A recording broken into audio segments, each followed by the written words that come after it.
Namaste, I am Jivian Swarnima, Assistant Professor in Jayati Vidyapeeth Women's University. Today we will discuss about a topic from transportation engineering, which is PIEV theory. So what is PIV theory? A PIV theory is a total reaction time of a driver at the incident accidents time.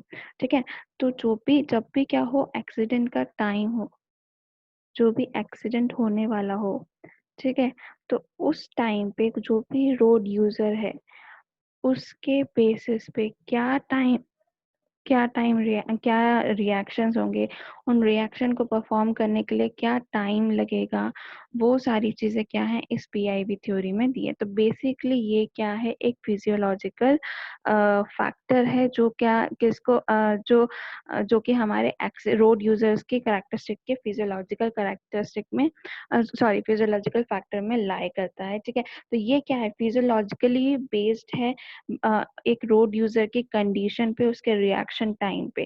ठीक है, तो इसमें क्या किया PIV theory में, उस reaction time को, जो पर्टिकुलर जब भी एक्सीडेंट होगा तो उस टाइम पे जो भी यूजर का रिएक्शन होगा, उस रिएक्शन को 4 पार्ट में डिवाइड किया.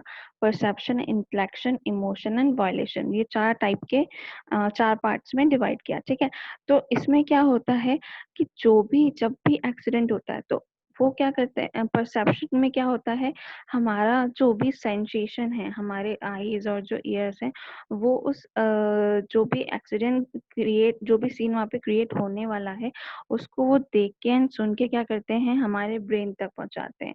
फिर ब्रेन क्या वर्क करता है, ब्रेन एक टाइम पे एक साथ 2 वर्क करता है. क्या करता है, इंटलेक्शन और इमोशन का वर्क. ठीक है, इंटलेक्शन में वो क्या करता है कि वो समझने की कोशिश करता है कि एक्चुअली उस पर्टिकुलर जगह पर होने क्या वाला है.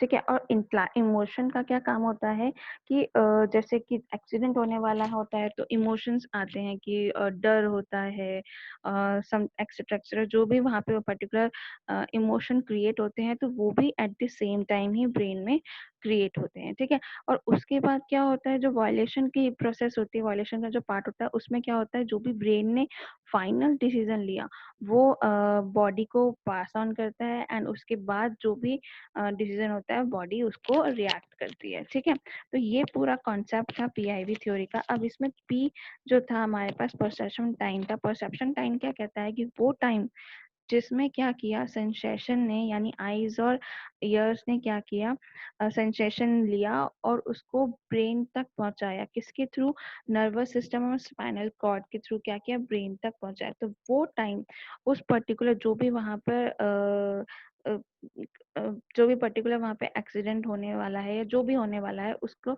उसको सेंसेशन के रिसीव करके, आईज और ईयर्स के द्वारा रिसीव करके क्या किया, उसको ब्रेन तक पहुंचाया. तो उसको पहुंचाने में जो टाइम लगा, उसको क्या कहेंगे, परसेप्शन टाइम कहते हैं. ठीक है, इंटलेक्शन टाइम क्या होता है, इंटलेक्शन टाइम वो टाइम रिक्वायर्ड है जिसमें हमने क्या करना है, अंडरस्टैंड करी है कि सिचुएशन एक्चुअली है क्या, वहां पर क्या होने वाला है, क्या सिचुएशन क्रिएट हो रही है.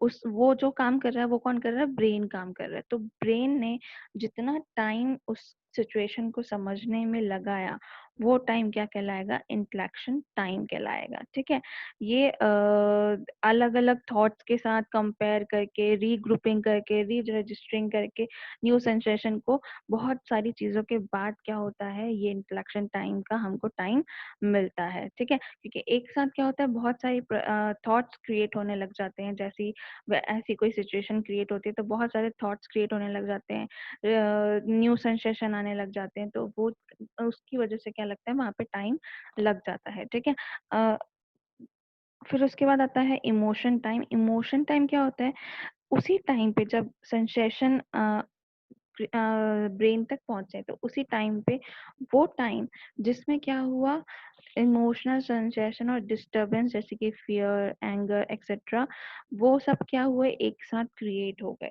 तो वो टाइम जिसकी इलैप्स, जिसमें ये सारी चीजें हुई, उसको हम क्या कहते हैं, इमोशन टाइम कहते हैं.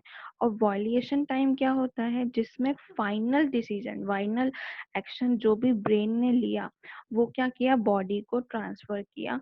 तो वो टाइम, ब्रेन से लेके बॉडी तक पहुंचने वाला वो टाइम क्या कहलाएगा, वॉल्यूशन टाइम कहलाएगा। ये जितने भी मैं टाइम की बात कर रही हूँ, परसेप्शन, इंटेलेक्शन, इमोशन एंड वॉल्यूशन, ये विद इन सेकेंड्स में वर्क होते हैं। तो ऐसा नहीं है कि इनको वर्क करने में कुछ मिनट लगे या कुछ आवर्स लग रहे, नहीं, ये विद इन सेकेंड के वर्क होते हैं।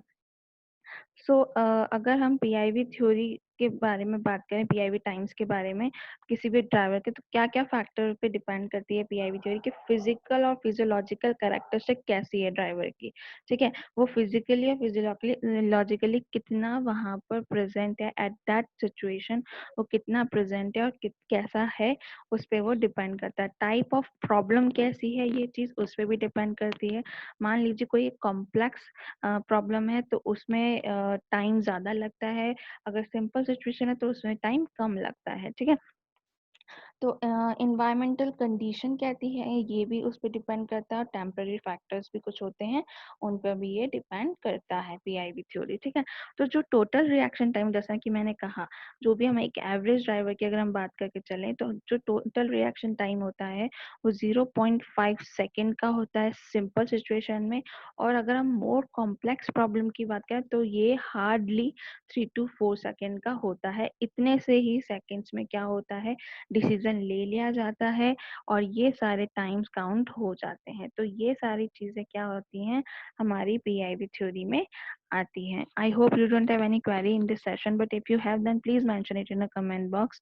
I'll resolve it. This session is powered by Digital Version 2.0 Jayati Vidyapeeth Women's University. Thank you.